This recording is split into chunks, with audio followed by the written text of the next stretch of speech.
Ladies and gentlemen, good day and welcome to the Q2 H1 FY26 Earnings Conference Call hosted by Larsen Toubro. As a reminder, all participant lines will be in the listen-only mode, and there will be an opportunity for you to ask questions after the presentation concludes. Should you need assistance during the conference call, please signal an operator by pressing star then zero on your touch-tone phone. I now hand the conference over to Mr. P. Ramakrishnan from Larsen Toubro. Thank you, and over to you, Mr. Ramakrishnan. Thank you, Rutuja. Good evening, ladies and gentlemen. A warm welcome to all of you into the Q2 H1 FY26 Earnings Call of Larsen Toubro. The earnings presentation was uploaded on the stock exchange and in our website around 6:20 p.m. Hope you have had a chance to take a quick look at the numbers. I will first walk you through the important highlights for Q2 FY26 in the next 20 to 25 minutes or so, post which we will take questions. Kindly note that when the Q&A session starts, I will also have with me our Deputy Managing Director and President, Mr. Subramanian Sharma. Before I begin the overview, the disclaimer from our end. The presentation which we have uploaded on the stock exchange and our website today, including the discussions we may have on the call today, may contain certain forward-looking statements concerning L&T's business prospects and profitability, which are subject to several risks and uncertainties, and the actual results could materially differ from those in such forward-looking statements. I would request you to go through the detailed disclaimer which is available in slide 2 of our earnings presentation that we have uploaded today. I will start with a brief overview on the economic conditions in India and the Middle East, which are key markets for the company, especially for the projects and manufacturing businesses. The countries, that is India's economic outlook, continues to remain optimistic. The domestic conditions are favorable with GDP growth for FY26 projected between 6.5% to 7%, largely driven by retail consumption, a resilient services sector, and steady capex. The new private sector capital expenditure plans are also being driven by increased investments in manufacturing, renewables, real estate, digital infrastructure, and power generation projects, even as the public infrastructure continues at a steady pace. The economic growth in the Middle East is expected to remain stable, supported by a rebound in oil output, controlled inflation, and continued diversification into non-oil sectors. However, flat oil revenues, as lower prices offset the higher production, may lead to a renewed focus on efficient and prioritized spending. Countries in the region are increasingly prioritizing natural gas and renewables over oil for domestic power generations as part of their long-term economic diversification strategy. This shift supports their transition to cleaner energy while enabling higher oil exports and greater value capture through petrochemicals production. Having covered the macro landscape, let me share some few important highlights for the quarter. The L&T's onshore and offshore hydrocarbon businesses have secured each ultra mega orders in the Middle East. The onshore order involves the setting up of a natural gas liquids plant and allied facilities, while the offshore order involves multiple packages including EPC, installation of offshore structures, and upgradation of existing facilities. During the quarter, we have entered into strategic MOUs and partnerships across our renewables, green energy, defense, and semiconductor businesses, strengthening the foundation for our future growth. The renewables business within the infrastructure segment has entered an MOU with Aqua Power for the renewables and grid scope of the Yanbu green ammonia project in Saudi Arabia. The scope involves multiple facilities including solar photovoltaic, wind and battery energy storage system plants along with associated substations and transmission lines. The cooperation involves a commitment from L&T to enter an EPC contract once the final proposal is accepted. L&T Green Tech Limited, a wholly owned subsidiary, has entered into a joint development agreement with Itochu Corporation of Japan to develop and commercialize a 300 KTPA green ammonia project at Kandla in Gujarat. Under the agreement, L&T Energy Green Tech and Itochu will collaborate on the development of the facility, with Itochu planning to offtake the product for bunkering applications in Singapore. The company has formed a strategic partnership with Bharat Electronics to support the AMCA program of the Indian Air Force. The consortium has submitted an expression of interest in response to a notification issued by the Government of India's Aeronautical Development Agency. L&T Semiconductor Technologies, another wholly owned subsidiary, acquired the power module design assets of Fujitsu General Electronics of Japan. As part of the transaction, the semiconductor company has acquired Fujitsu's R&D equipment, design patents, and various intellectual properties related to power module technologies. Additionally, the semiconductor subsidiary has signed an MOU with the Indian Institute of Science, Bangalore, to jointly develop a national 2D innovation hub. The envisioned hub will serve as a world-class facility focused on next-generation semiconductor innovation beyond silicon chip technologies, placing the country at the forefront of global semiconductor research and development.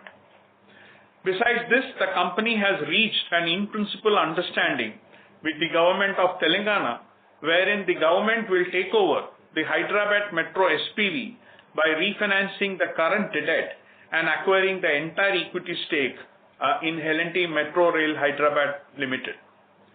The contours of the final agreement are being finalized, and we expect this transaction to get consummated by the end of the current fiscal FY26. The company has secured a sustainability-linked trade finance facility from a commercial bank worth $700 million. The facility is aligned with internationally sustainability standards and ties its terms to the KPIs such as greenhouse gas emission intensity and freshwater withdrawal, which are critical to L&T's operations. I will now cover the various financial performance parameters for Q2 FY26. We continue to witness strong ordering activity in Q2 FY26 across India and the Middle East, with order inflows growing 45% Y-on-Y. Supported by this sustained momentum, the order book expanded to rupees 6.67 trillion as of September 2025, reflecting a 31% Y-on-Y increase and providing a strong revenue visibility in the near future. Our group revenues grew 10% Y-on-Y in Q2 FY26. The execution levels remained broadly in line with expectations, barring a few sector-specific challenges. The projects and manufacturing portfolio margin improved from 7.6% in Q2 of the previous year to 7.8% in Q2 FY26. As of September 2025, the net working capital to revenue ratio remained healthy at 10.2%, an improvement of almost 200 basis points Y-on-Y. Our continued emphasis on capital efficiency also translated into a further improvement in the return on equity, which rose to 17.2%, up 110 basis points Y-on-Y. I now move on to the individual performance parameters. During the quarter, the group order inflows stood at rupees 1158 billion, registering a Y-on-Y growth of 45%, reflecting the continued traction across our key businesses. Within this, the projects and manufacturing, that is the P&M portfolio, delivered a strong performance with order inflows of rupees 968 billion, up 54% Y-on-Y, underscoring the broad-based demand environment across both domestic and international markets. The growth in the P&M portfolio was broad-based, with domestic order inflows growing 40% Y-on-Y and international inflows up 62% Y-on-Y. The order inflows during the quarter were driven by strong activity across hydrocarbon, buildings and factories, heavy civil, and the renewable sub-segments. During the quarter, the share of international orders in the P&M portfolio stood at 65% as compared to 62% in the Q2 of the previous year.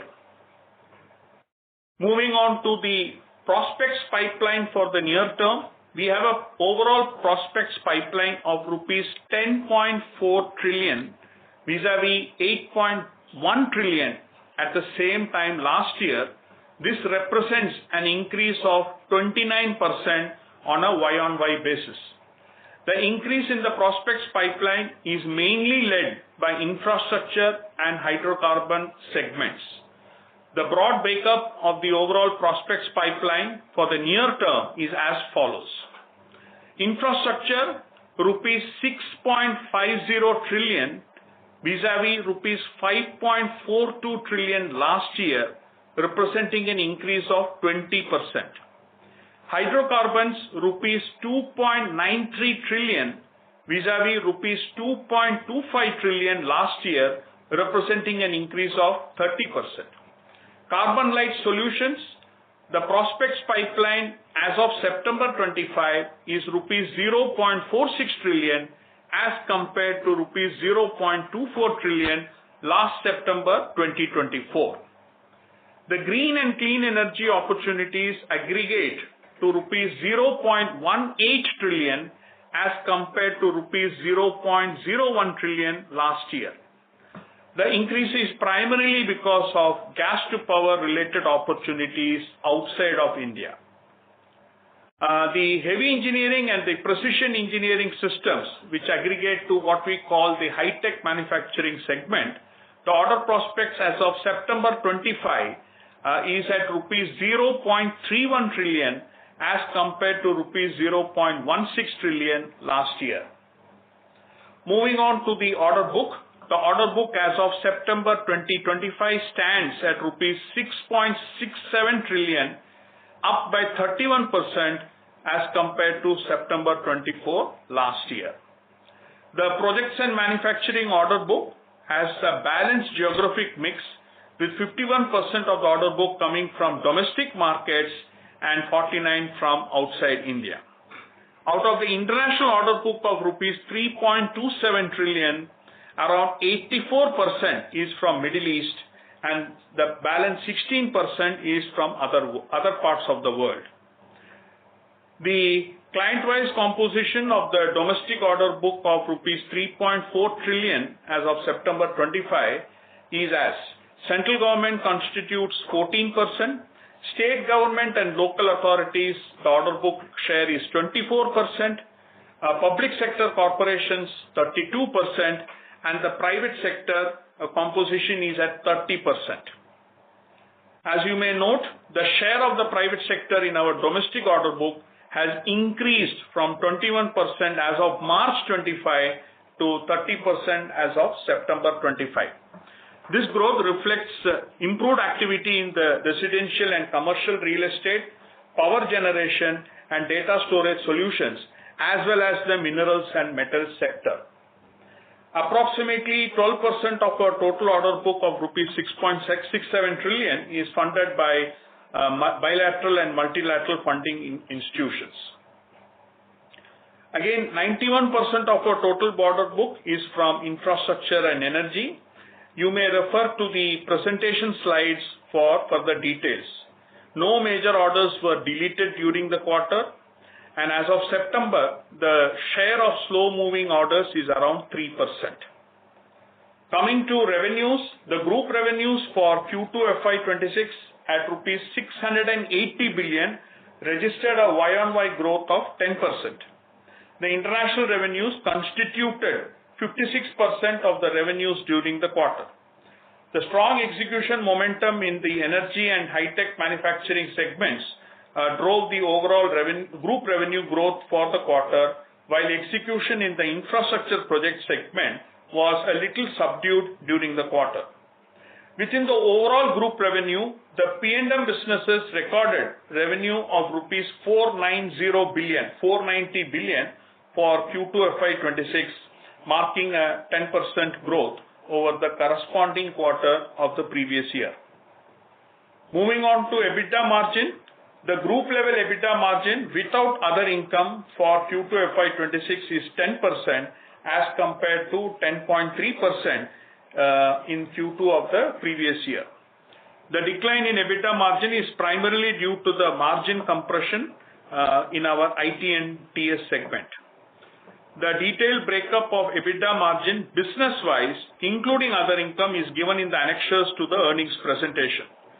Our EBITDA margins in the P&M business portfolio has improved from 7.6% in Q2 FY25 to 7.8% in Q2 FY26. The segment-wise EBITDA percentages will be shared in detail during the discussion on the segment performance.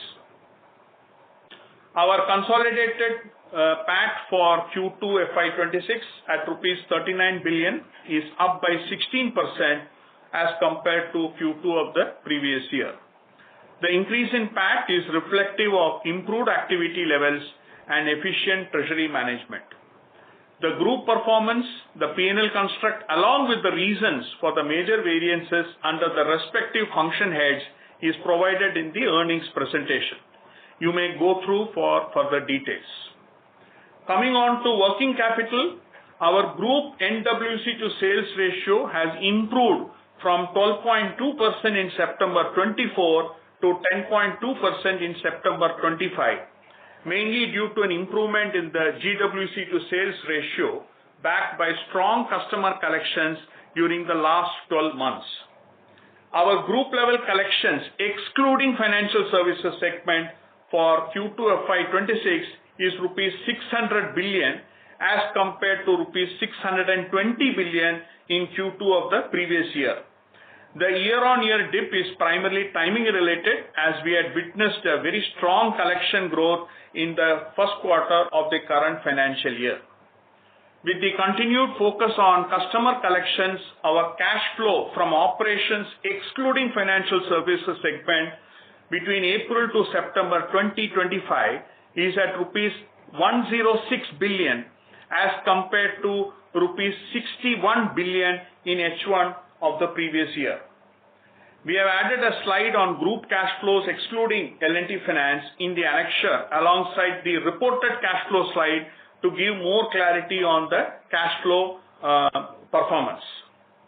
Finally, the trailing 12-month ROE for Q2 FY26 is 17.2% as compared to 16.1% in Q2 of the previous year, an improvement of 110 basis points. Very briefly, I will now comment on the performance of each business segment before we give our final comments on our outlook for the remaining part of FY26. The first would be infrastructure.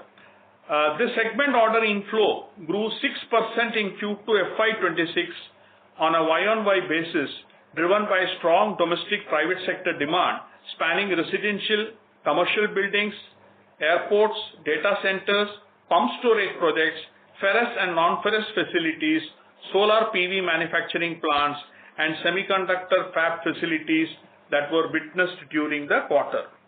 These together account for nearly 60% of the domestic orders for the quarter. Like I mentioned earlier, our order prospects pipeline in infra for the near term is around 6.50 trillion as compared to rupees 5.42 trillion during the same time last year, representing an increase of 20%. The infra prospects pipeline of rupees 6.5 trillion comprises of domestic prospects of rupees 4.25 trillion and international prospects of rupees 2.25 trillion. The subsegment breakup of the total order prospects in infra segment is as the share of transportation infrastructure is 21%, heavy civil infrastructure is 16%, water and effluent treatment 15%, power transmission and distribution 14%, buildings and factories 13%, renewables at 11%, and the minerals and metals at 10%. The order book of this segment is at rupees 3.95 trillion as of September 25, with the execution period around 3 years. The revenues for the quarter in the infrastructure segment registered a marginal decline of 1% Y-on-Y, largely attributed to an extended monsoon season and slower progress in the rural water supply projects, which continue to face sector-specific challenges. In addition, a few large renewable projects are in the initial execution phase. Our EBITDA margin in the segment was at 6.3% in Q2 FY26 as compared to 6% in Q2 FY25. The margin uptick has been driven by improved execution efficiency. Moving on to the next segment, which is energy projects, which comprises of hydrocarbon and carbon light solutions. The order inflows in this segment were robust at rupees 382 billion in Q2 FY26 as compared to rupees 78 billion in Q2 FY25. The segment order book was helped by receipt of ultra mega orders across onshore and offshore verticals of the hydrocarbon business in the Middle East. We have a strong order prospects pipeline of rupees 3.57 trillion for the segment in the near term, comprising of hydrocarbon prospects of rupees 2.93 trillion, carbon light solutions of rupees 0.46 trillion, and a clean energy prospects of rupees 0.18 trillion. The hydrocarbon prospects remain predominantly international, with approximately 93% of the opportunities is overseas, while carbon light solution prospects are primarily domestic and clean energy is largely driven by gas to power opportunities. The order book of the energy segment is at rupees 2.14 trillion as of September 25, with the hydrocarbon order book at rupees 1.66 trillion and carbon light solutions at rupees 0.48 trillion. The Q2 FY26 revenues for the segment at rupees 131 billion registers a robust growth of 48%, driven by the execution ramp-up in international hydrocarbon projects and commencement of execution in the carbon light solution orders secured in the recent past. The energy segment margin in Q2 FY26 is at 7.3% vis-a-vis 8.9% in Q2 of the previous year. The margin decline for the quarter in the hydrocarbons business was primarily due to cost overruns in some few domestic and international projects. These projects are in the final stages of execution and are expected to conclude over the next few quarters. We do anticipate soft margins in the segment to persist in the near term. As already communicated during our Q1 FY26 earnings call, this is factored into our FY26 P&M margin guidance. The carbon solutions margin improvement benefited from a favorable customer claim. The clean energy businesses within the energy segment is in the incubation stage and is yet to meaningfully contribute to the segment numbers. We will now move on to the high-tech manufacturing segment, which primarily comprises of precision engineering and systems and the heavy engineering business. The lower order inflow in Q2 FY26 is to order deferrals in both the businesses. The order book of the segment is rupees 391 billion as of September 25, with the precision engineering order book at rupees 328 billion and the heavy engineering order book at rupees 62 billion. Our order prospect pipeline for the near term in this segment is around rupees 315 billion, comprising of rupees 251 billion of precision engineering prospects and the remaining rupees 64 billion from the heavy engineering business. The segment revenue at approximately rupees 28 billion registered a strong growth of 33% Y-on-Y with robust execution momentum across both the businesses. During the quarter, operational efficiencies aided margin improvement in heavy engineering, while lower margin in PES that is the precision engineering systems, is largely reflective of larger share of early stage jobs and costs incurred on certain development projects. Moving on to the next segment, IT and Technology Services, which comprises two listed entities, LTIMindtree and LTTS, and as well as our newly incubated business of digital platforms, data centers and semiconductor design. The revenues of this segment at rupees 133 billion in Q2 FY26 registered a growth of 13%. The segment margin variation vis-à-vis previous year is largely due to the subdued margins in LTTS and cost incurred towards the newly incubated businesses. I will not dwell too much on the segment as both the companies in the segment are listed and the detailed fact sheets are already available in the public domain. We move on to L&T Finance Limited. Here again, the detailed results are available in the public domain. But to sum up, Q2 for L&T Finance witnessed the highest ever quarterly retail disbursement and improved collection efficiency. The financial services business achieved 98% retailization of its loan book in September 25, well ahead of its Lakshya 2026 targets. The ROAs remain healthy at 2.4% for Q2 FY26 and adequate capital is available on the balance sheet to pursue growth in the medium term.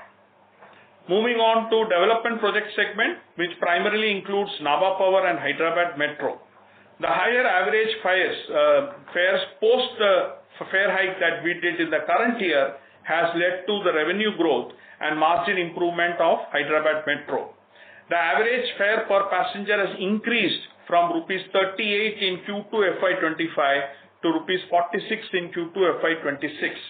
The average ridership during the quarter was at 4.39 lakh passengers per day as compared to 4.68 lakh passengers per day in the same period of the previous year. At the PAT level, the Hyderabad Metro posted a loss of rupees 1.75 billion in the current quarter as compared to a loss of rupees 2.07 billion in Q2 of last year. As I stated earlier, we have reached an in-principle understanding with the Government of Telangana, where the Government of Telangana will take over the debt and the equity of L&T from the concerned SPV, which is L&T Metro Rail Hyderabad. The EBITDA margin of this segment was impacted by a litigation-related provision in respect of Nabha Power. Moving on to the others or the last segment, this segment comprises realty, industrial valves, construction equipment and mining machinery, rubber processing machinery, and the residual portion of the Smart World business. The segment witnessed healthy order inflow growth driven by higher pre-sales in the realty business and increased orders in the construction equipment business. The segment revenue at rupees 14.2 billion declined by 14% Y-on-Y, primarily driven by the lower handover of residential units in the realty business. The segment margin improvement was primarily due to sales of commercial space in the realty segment. We have given the segment breakup between realty and other businesses within the segment as part of our annexures in the presentation. Before I conclude, let me cover the guidance on the various parameters for FY26. Order inflows. We witnessed a strong ordering momentum in H1 of the current financial year, and we see a robust prospects pipeline for the near term. We are confident of exceeding our full year FY26 guidance of 10% growth in group order inflows for the current year. As we speak, we are also well placed to secure a few ultra mega opportunities. On revenue, the group revenue grew by 13% in H1 FY26 in line with our expectations. As highlighted during the Q4 FY25 earnings call, we expect a stronger revenue visibility in the second half of the fiscal year driven by a ramp up in the execution. Accordingly, we maintain our full year revenue growth guidance at 15%. Coming to the EBITDA margin for the P&M business, as you may have seen, the EBITDA margin for the P&M business has improved by 10 basis points in H1 FY26. With the execution momentum expected to pick up in H2, we are reasonably confident to achieve our full year EBITDA margin target of 8.5%. On working capital, our guidance for working capital for FY26 remains unchanged at around 12% by March 2026. With this, I conclude. Thank you, ladies and gentlemen, for the patient hearing. We can now begin the Q&A part of the call. In the interest of time, I would encourage all the participants to stick to the broader questions on strategy and outlook to take full advantage of the presence of our Deputy Managing Director and President, Mr. Subramanian Sharma. The bookkeeping questions can be taken up by the IR team at a suitable time. Thank you. Thank you very much. We will now begin the question and answer session. Anyone who wishes to ask a question may press star and one on the touchtone telephone.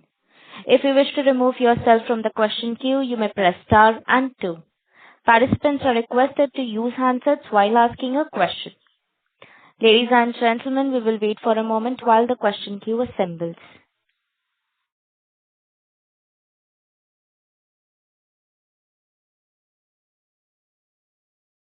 The first question is from the line of Mohit Kumar from ICICI Securities. Please go ahead. Yeah. Good evening, sir, and thanks for the opportunity. My first question is that as per media, it seems we are quite ahead in Kuwait in large projects. Is it possible to help us with the tendering prospect pipeline and the sustainability of these prospects in the country from the medium-term perspective? Yeah, here, Sharma here. I think good evening, all of you. You're right. I think this was a public opening, so we are have a L1 position on 3 of the bids we have submitted out of 5, I think, adding up to about $4.5 billion. We'll have to see how the whole process now moves on in terms of budget allocation, but we are kind of optimistic that they should be able to get the extra funds because all these prices are, though we are L1, the prices are above the budget. So they are completing their process for getting the additional funding. And that should get done by this quarter or maybe latest by next quarter. And hopefully they should come through. We are hoping for that. What was the other question? Sustainability. Yeah, I mean, I think the overall, in terms of opportunities, the pipeline looks strong in terms of what is available in Saudi, in Qatar, and Kuwait, and also that joint operation of KABG. And also there are a lot of opportunities coming in UAE, so we are quite bullish on Middle East now for the time being.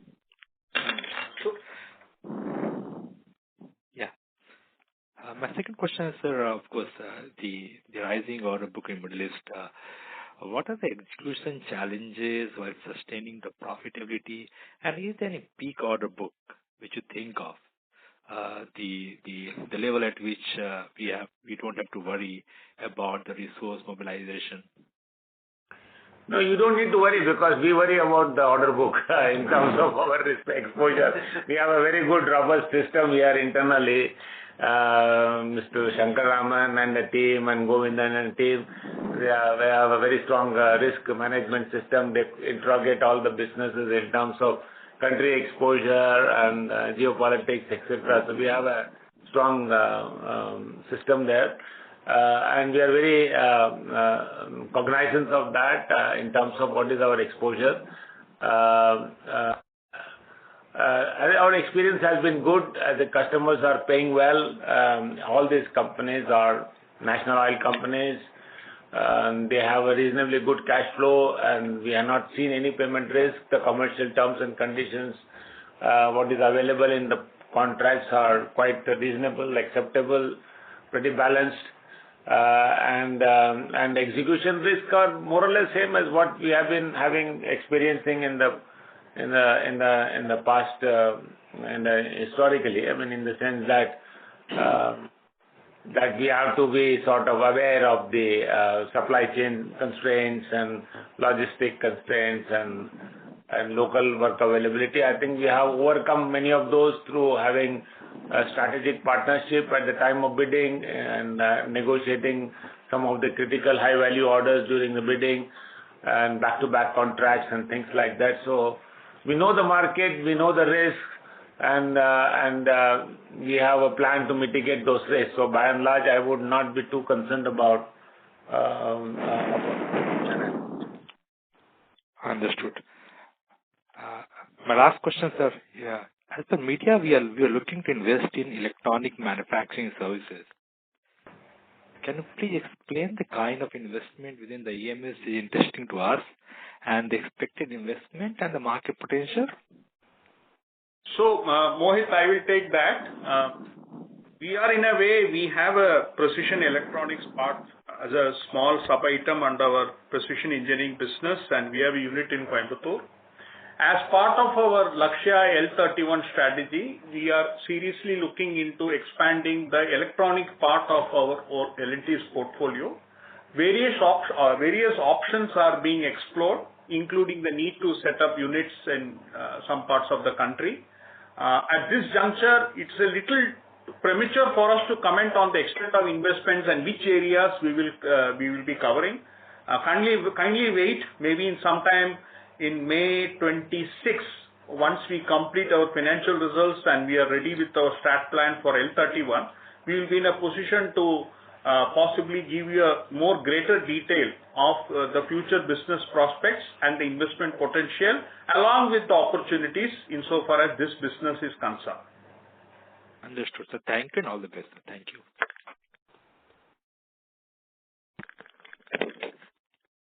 Thank you. Ladies and gentlemen, we would request you to please limit your questions to one per participant. The next question is from the line of Mohit Pandey from Citigroup. Please go ahead. Yeah, good evening, sir, and thank you for the opportunity. So my question is on the infrastructure segment. So when you mentioned execution pickup into it, is it safe to assume infrastructure execution also is being seen as picking up? And associated question is on margin. So this quarter, despite revenue decline, there has been 30 basis points margin expansion in infra. So safe to assume that is sustainable because that looks driven by execution efficiencies. And also you mentioned a sizable chunk of incremental orders have been via private sector. So what could that mean for margins, and are these generally lower gestation compared to non-private sector orders in the infrastructure sector? That would be my question. So thank you, Mohit. I think you were asked to be asked one question. You asked 4 questions now. Okay, I'll take one by one. So the infra revenue, there has been a sort of infra revenue has been stagnant for Q2 of the current year.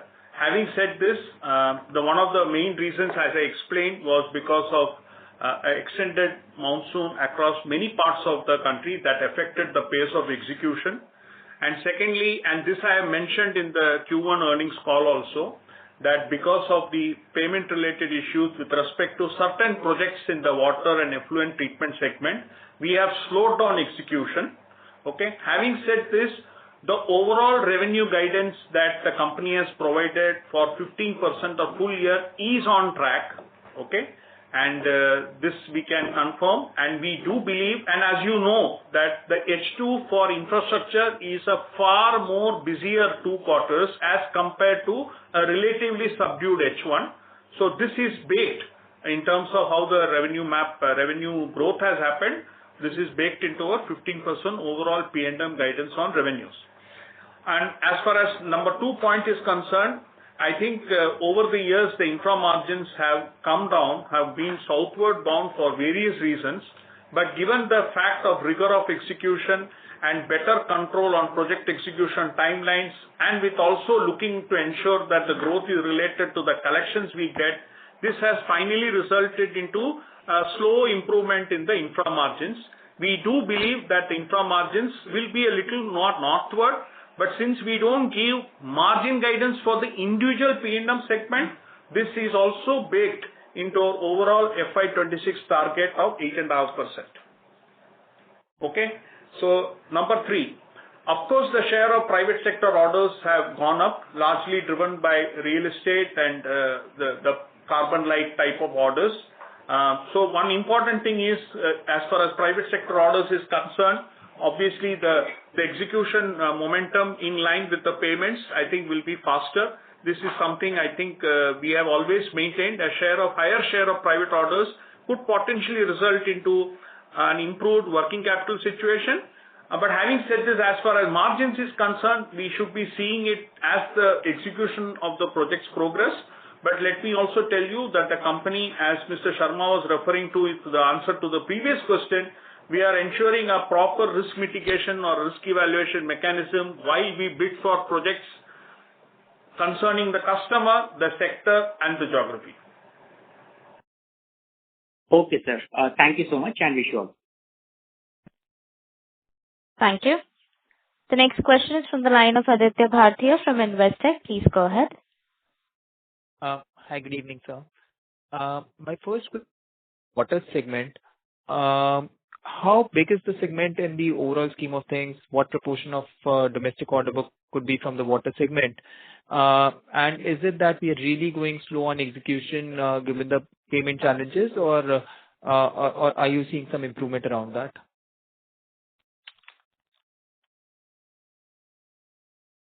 Sorry. As far as the water segment is concerned, the order book that we have is around 400 billion rupees. 7% of the total order. 7% of the total order book, and these are projects now which have been related to the Jal Jeevan Mission projects. And once the allocations of the government start coming in, we do expect the execution momentum to smoothen out in the subsequent quarters. Understood. So as of now, we are going very slow on execution of these projects. They are not really contributing, or there's no money that's getting stuck over there because we are just going slow on execution itself. Yes, money is getting slow on execution, but we are not, just building up execution without getting paid. Understood, sir. And so my second question is on realty, wherein for last couple of quarters, we've been seeing very high margins. I mean, if we look at this quarter, revenues might have been lower, but margins have been exceptional. So how should we think about this business from the perspective of next 2 or 3 years? What's the roadmap? What kind of growth should we be seeing in, and what kind of margins should we be building in?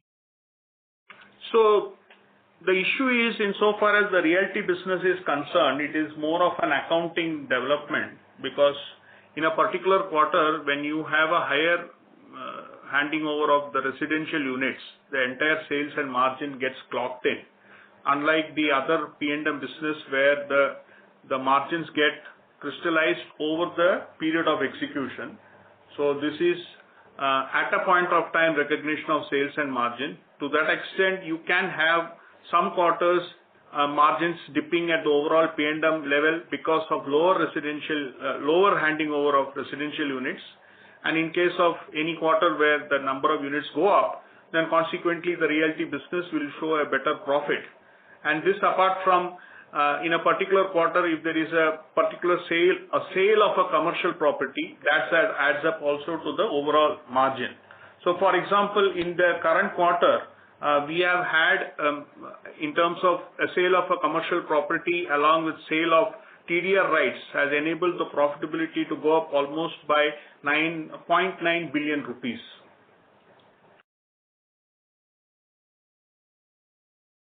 Understood, sir. And could you give us some roadmap on how we should think about the realty business for next few years?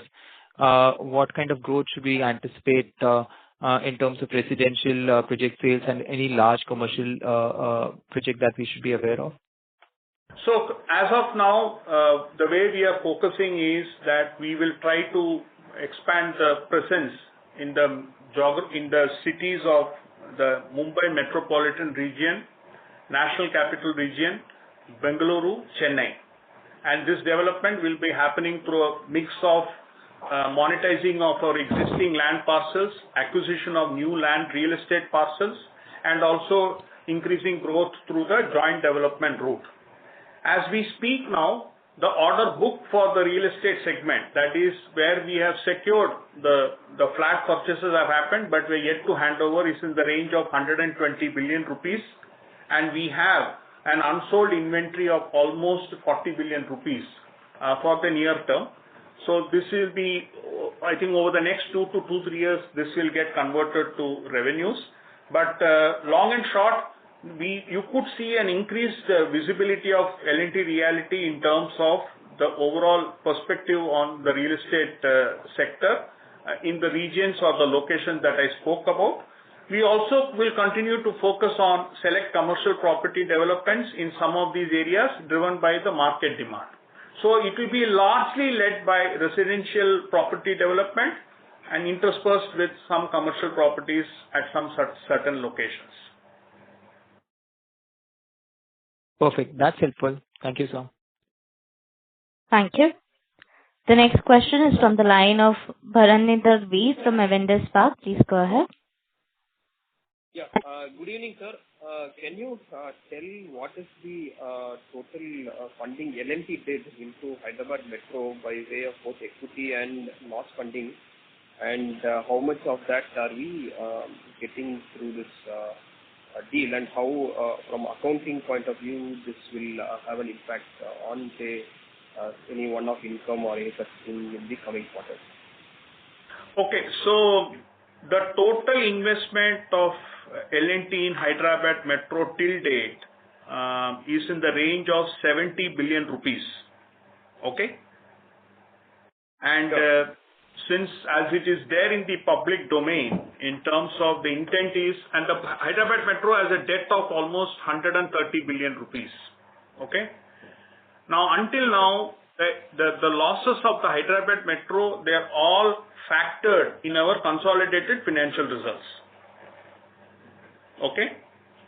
So if you see this time, if you have seen our advertisement, in the standalone, which is the investment that we are carrying at 70 billion rupees, we have now brought the investment to what we believe as a realizable value by tendering our stake to the government of Telangana at 20 billion rupees. And thereby we have taken an impairment charge in Q2 of the current financial year in L&T standalone results. The fact is, insofar as the consolidated results go, the YTD cumulative losses of Hyderabad Metro is already adjusted against the 70 billion rupees of our investment, and consequently the Hyderabad net worth, share of net worth in our consolidated books is actually even lower than the current post-impaired value of 20 billion rupees.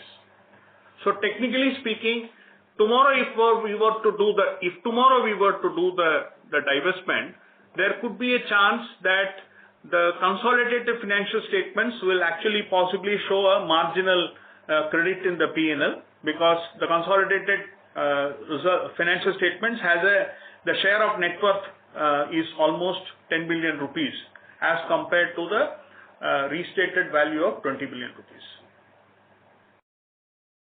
Is that clear, Bharani? Yes, sir.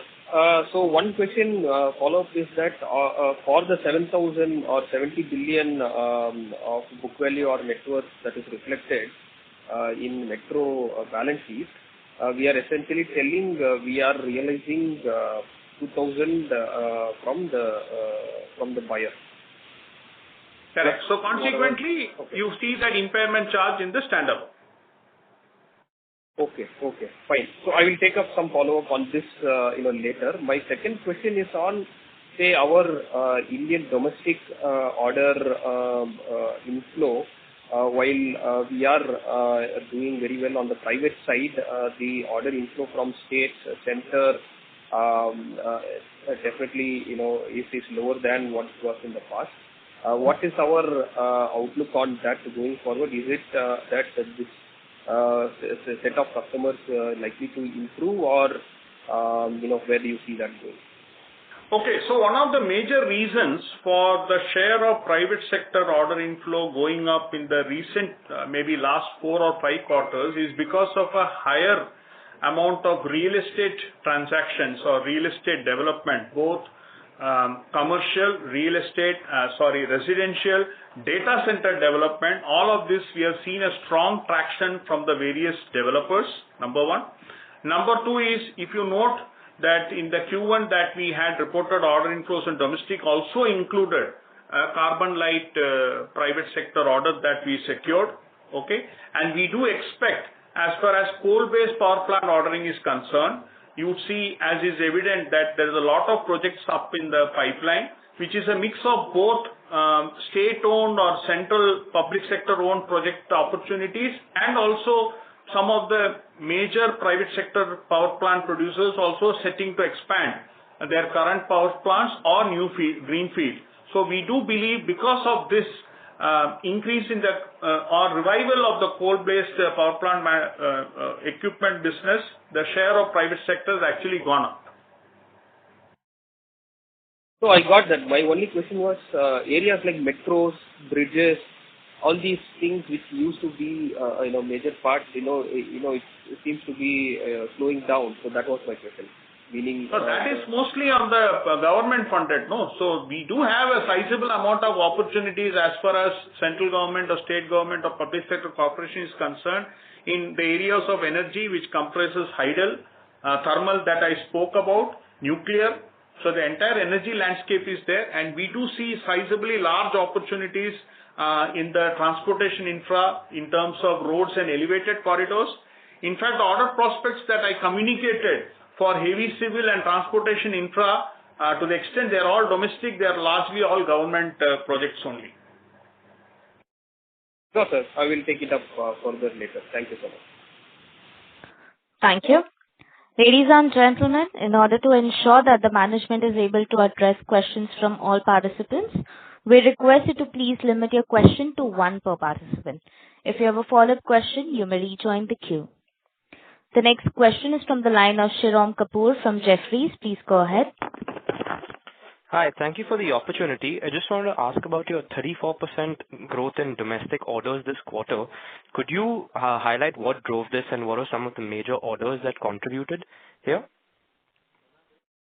So the major orders that we secured on the domestic side is a pump storage project that we secured from a private sector client, which is almost 35 odd billion rupees, plus a whole lot of residential and commercial real estate orders that we have secured from private sector developers. Noted. Thanks. And just if you could help break up the order prospects into domestic and international, and within domestic, what the breakups would be across your segments? So I guess, yes, I think we have been giving quite an articulate granular detail. But let me put it like this, that the total order prospects that we have given for domestic and international will stay put with it. We will see at an appropriate point of time. In case something is very major, for a particular subsegment, we will give the details at that point of time. Okay, got it. Thank you so much, and all the best.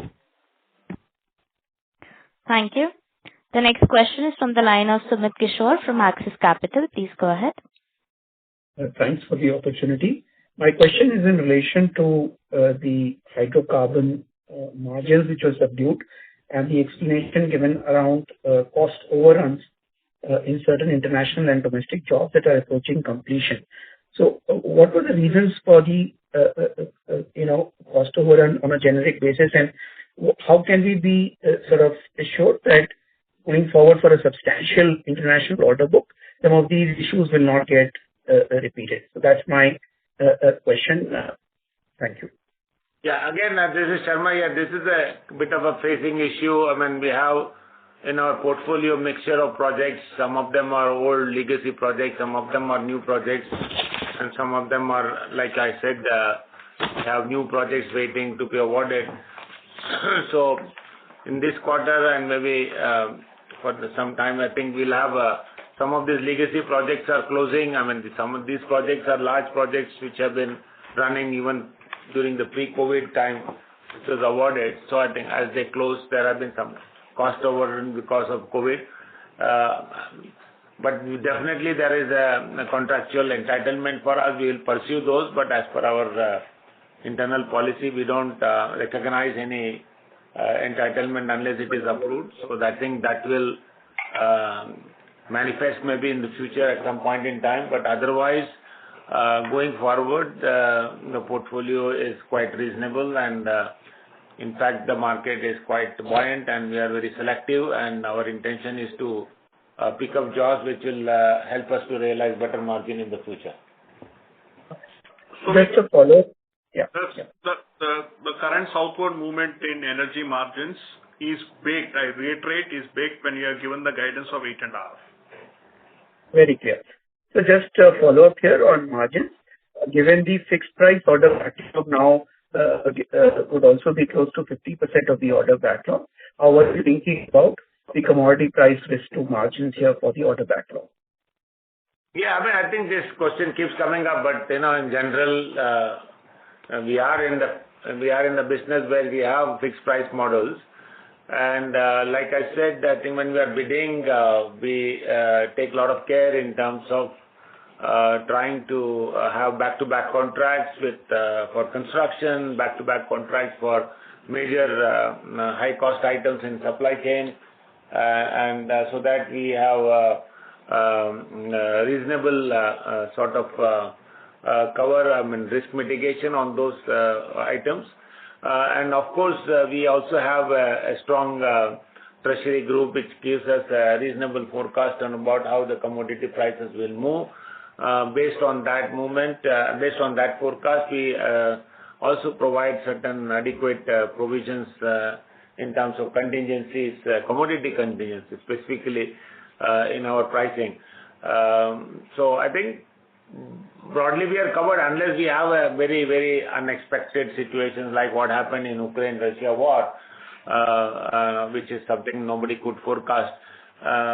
We kind of, built in that in our pricing. Sure. Thank you. Thank you. The next question is from the line of Amit Anwani from PL Capital. Please go ahead.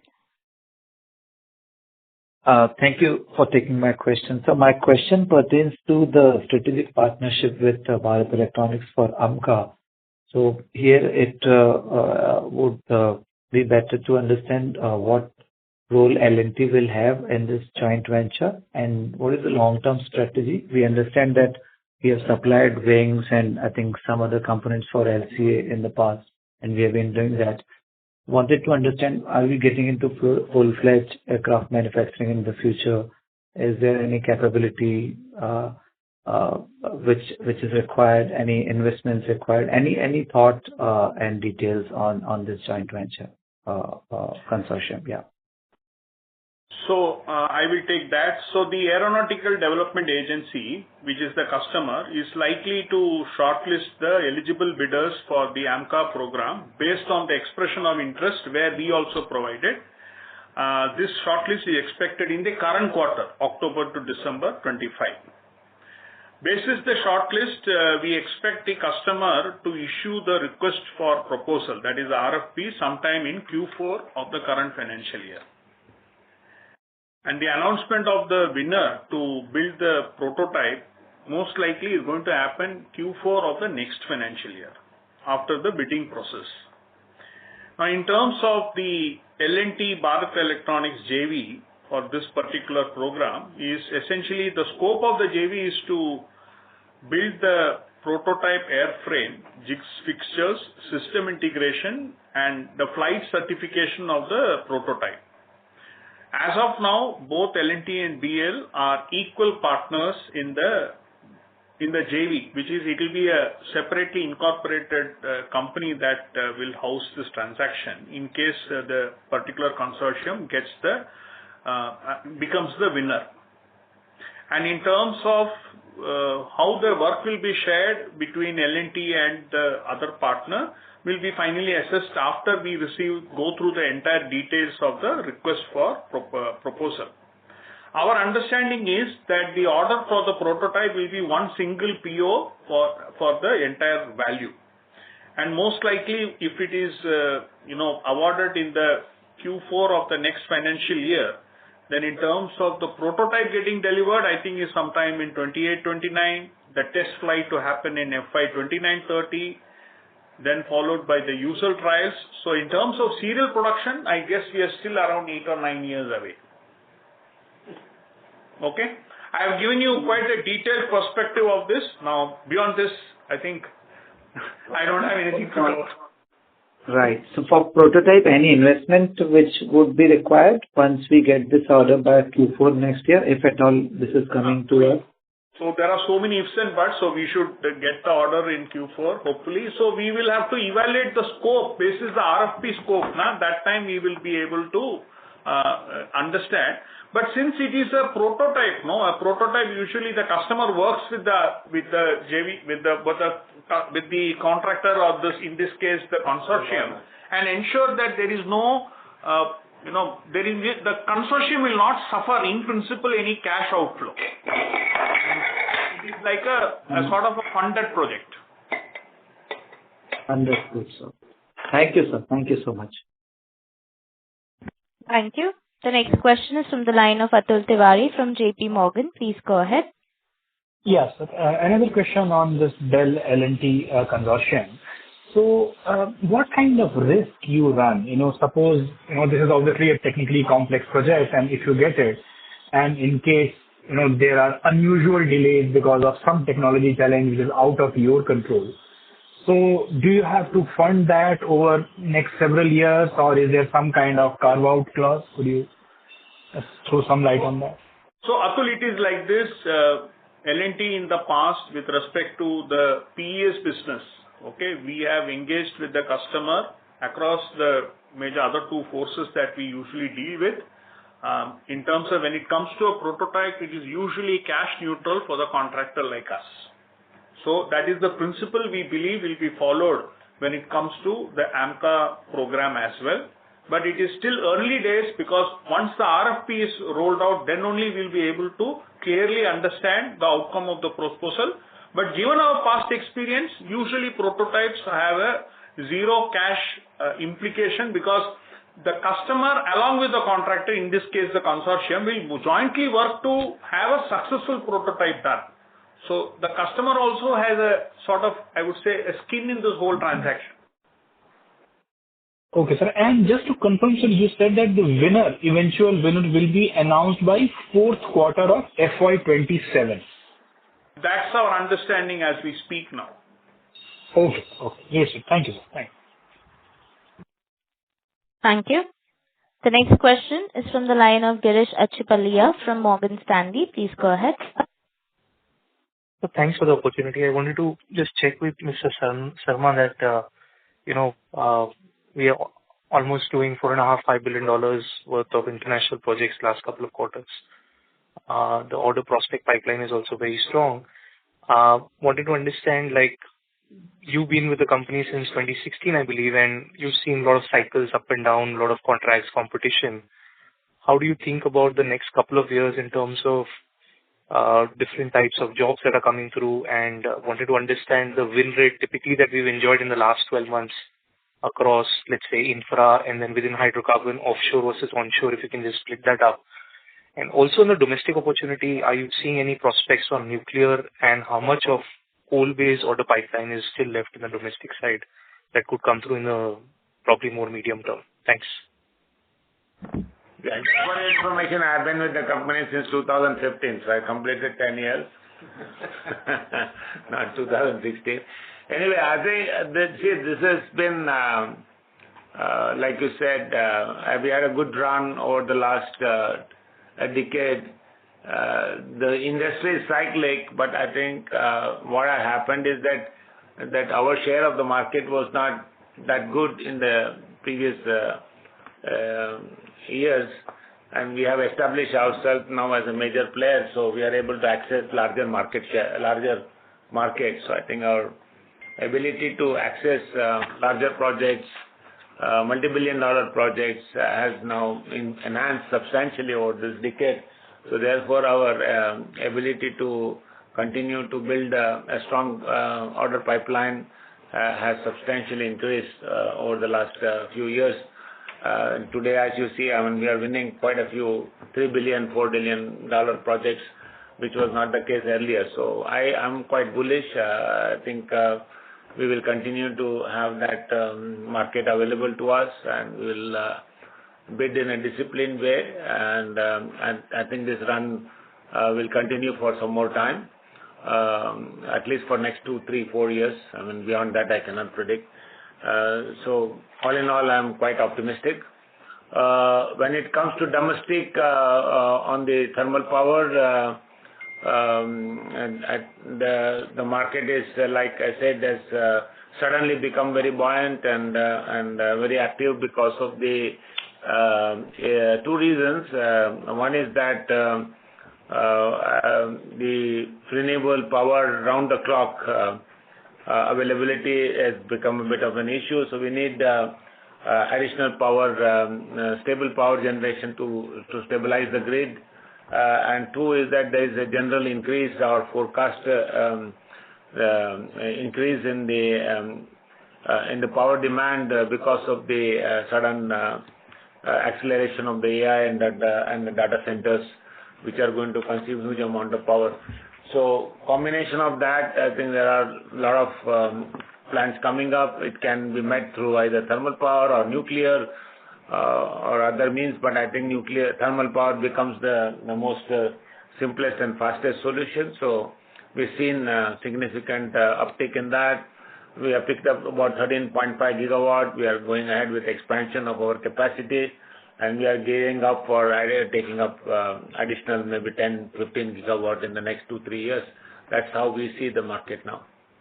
So I think I told Girish that the order prospects pipeline for carbon light is almost 460 billion rupees as of September. Okay. And so just one small follow-up. In international, I understand that the oil sensitivity to GDP for larger countries like Saudi Arabia and UAE is coming down.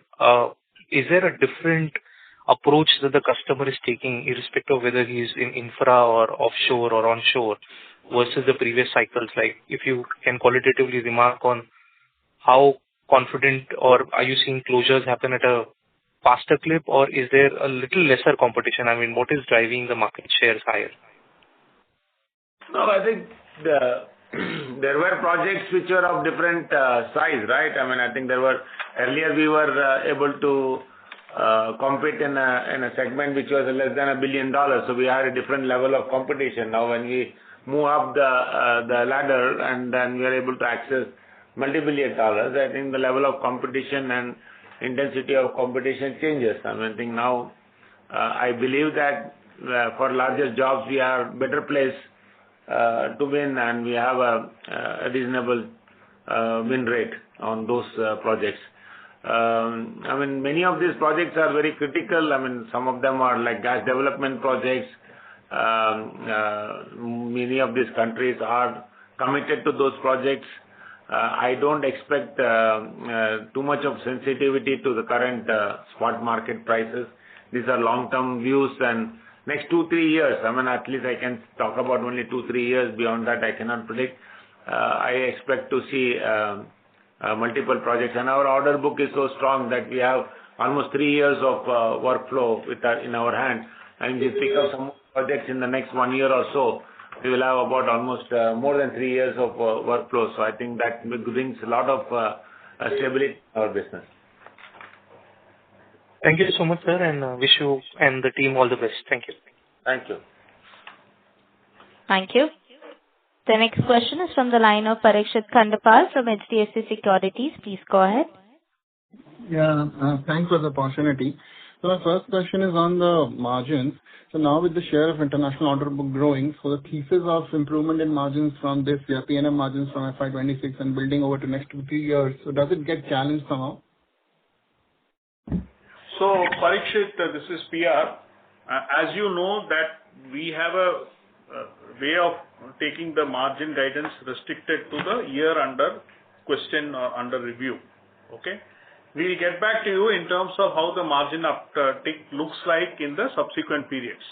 Having said this, I also refer to the improvement in infra margins is now slowly changing in terms of going into the positive trajectory, and we do expect that this particular momentum to continue in the future quarters.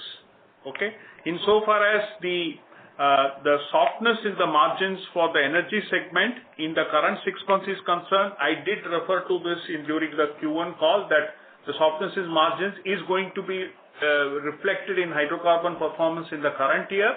Hopefully by the time March 25 gets over, many of these cost overruns in certain select jobs that we secured in the earlier years will not get into. They're all in the final stage of execution, which is also baked in our revenue and margin guidance. So we do also expect that margins in the subsequent periods to improve.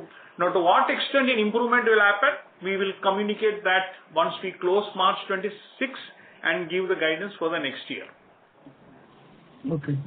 So the second question is on Hyderabad Metro. So now you said that 2100 is somewhere where it is settled. So is this a cash inflow, and is it adjusted for the 900 crores of the support which we have received from the Hyderabad Metro? So basically, I want to understand how will this be a cash item or a non-cash item from the government side, and what will be the quantum likely?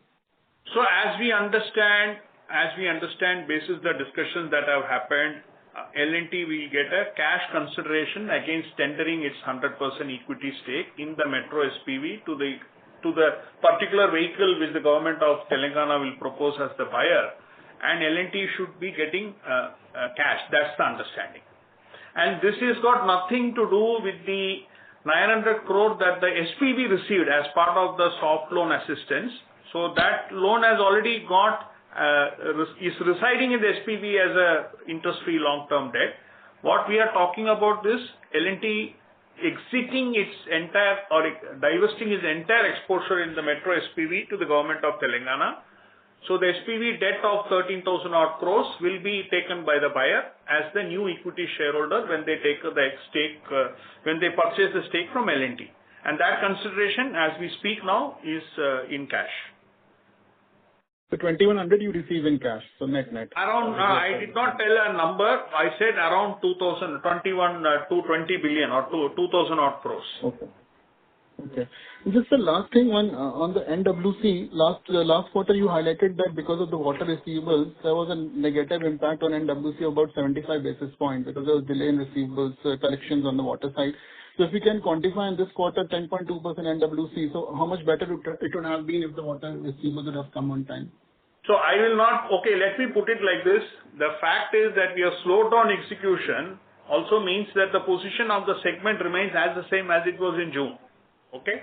Wherever the projects are getting executed in that segment, when we are getting paid, that execution happens. But let me tell you, when we talk about 10.2 as the working capital at the group level, the share of projects and manufacturing working capital is 7.8. Okay, sure. Thank you, sir. Thank you. The next question is from the line of Renu Baid from IIFL Capital Services. Please go ahead. Yeah, hi, good evening, team. Just a couple of bookkeeping quick questions. On the power equipment thermal portfolio, you mentioned that we're targeting 10 to 15 gigawatt of incremental orders in the next couple of years. So given the order book that we have, at what utilization levels are we working through? And do you see that the market today with the existing only two domestic vendors is stretched in terms of supplies, and Chinese VTG equipment manufacturers are probably getting the feedback in the market?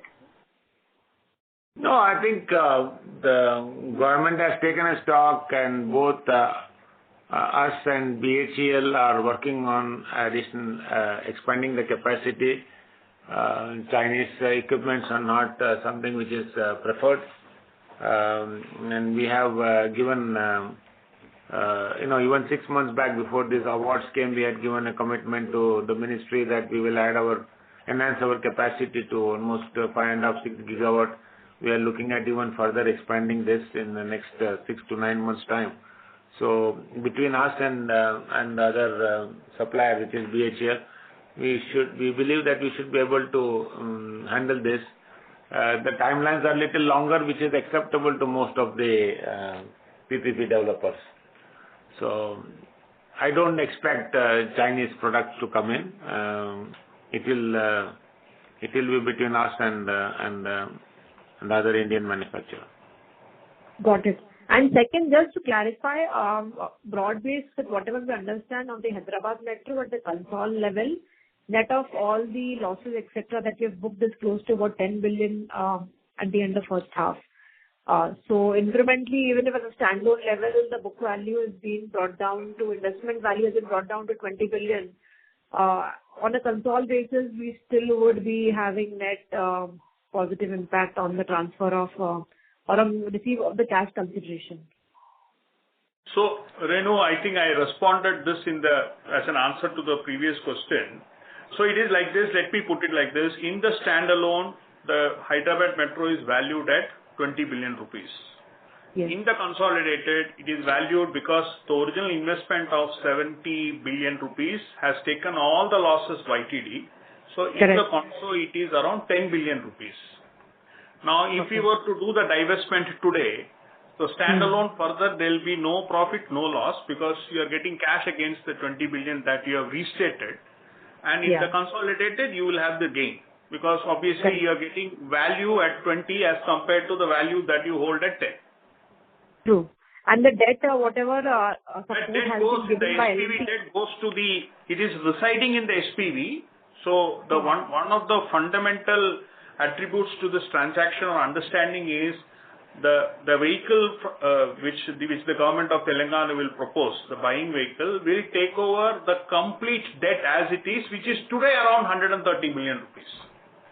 And of this, the L&T support in debt format to the SPV would be how much at the end of first half? So the entire debt comprises of roughly order of magnitude 80 billion rupees in terms of medium-term non-convertible debentures, and a commercial paper portfolio of the balance, I would say 40 to 50 billion, adjusted for the movements that will happen. So the debt is having a guarantee of the parent. So the fact is, when the debt moves in, the guarantees all fall off. So there will be no further recourse after the transaction is consummated. There will be no recourse on L&T as far as Hyderabad Metro operations is concerned. So technically will be completely out of the asset by the end of fiscal 26 once the transaction is closed. That's the target. And will we continue to have any O&M responsibility with the asset, or will be completely out? The metro itself has an O&M contractor which is doing the operation maintenance. The understanding is we will have no further obligation, right, or any sort of indemnity post the transaction. Perfect. Thanks much, team. Thank you. Thank you. The next question is from the line of Priyankar Biswas from JM Financial. Please go ahead. Thanks, sir, for the opportunity. One very quick question from my side. Earlier, almost 5-6 years back, we used to talk about landing platform docks as an opportunity in defense. So recently, there has been some approvals and movement regarding that. So are we considering LPDs in our prospects? I mean, is this year or maybe the next? So that's the first. It does not feature in the current prospects, but once that opportunity comes when it is in the position to get bid, it will get added. Okay, so it's like a potential that maybe there potentially, let's say, next year or the year after that, somewhere, whenever it comes up. So that would be... Whenever it comes. At this juncture, don't ask me timelines because it's not yet come into... It does not feature in our current order prospects. There's one more question that I have because there was a mention of green ammonia project in Kandla. So is there more such projects that are planned by L&T?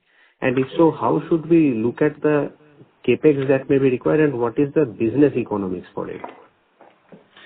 So you're referring to the joint development opportunity for the green ammonia project with Itochu, right? Are you referring to that? That's the one we had actually put it in the public domain. So would you like to comment on that? Yeah, that's no problem. So that project is under evaluation and we will go through the process, and once we work out the economics, and then we'll have discussion with Itochu. And I think for all these development projects, we have a very standard, where we have a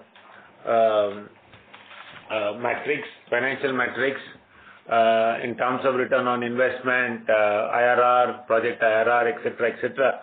So we will not pursue any of those projects unless it meets those criteria. So I think that applies to the Itochu and any other future potential opportunities. I mean, there are few which we are discussing both in domestic and international customers. a bit too early to sort of specify those prospects. But as a principle, I think the process will be the same. We'll engage with the customers, we'll have an MOU, and we'll go through the process and we'll evaluate. And if they meet the IRR criteria and the risk criteria, then we will go ahead. Otherwise, we will not. Thank you. Okay, sir. And just one more thing. You had already provided a detailed answer regarding Middle East oil in earlier questions. My question right now is more on the Middle East renewables and let's say T&D for that matter. So can you shed some light, like what sort of, let's say, market shares we have in, let's say, the GCC renewable space and T&D? And how do you see the order prospects similarly, like for this, let's say, 2-3 years down the line? We are one of the largest EPC contractors in the renewable sector. I think for the projects we have in the portfolio are sometimes, most of them are very iconic and are being done for very large customers like Aqua and Masdar and UAE. Our performance in these projects have been pretty good. Some of the projects we have executed ahead of time, and the customer is extremely happy, and they want to engage us more and more. And I'm quite optimistic again on this sector as well. In fact, the success of our renewables opportunity, starting with KSA, we are extending this relationship across as they move west. Tashkent, yeah, we have gone to Tashkent also. So I think it's currently it is a good story. Yeah. Thank you. So can you give some light on like gigawatt size opportunities? Like what is the size of the KSA market? What do you? They have about 18 gigawatt, and maybe there will be another 15 gigawatt of opportunities in the next 2 years. Okay, sir. That's all from my side. Thank you. Thank you. Ladies and gentlemen, due to time constraints, that was the last question for today. I now hand the conference over to Mr. P. Ramakrishnan for closing comments. Okay. So thank you everyone for taking this call. It was a pleasure to interact with all of you. Good luck and wishing you all the very best. Thank you. Thank you. On behalf of Larsen Toubro, that concludes this conference. Thank you for joining us, and you may now disconnect your lines.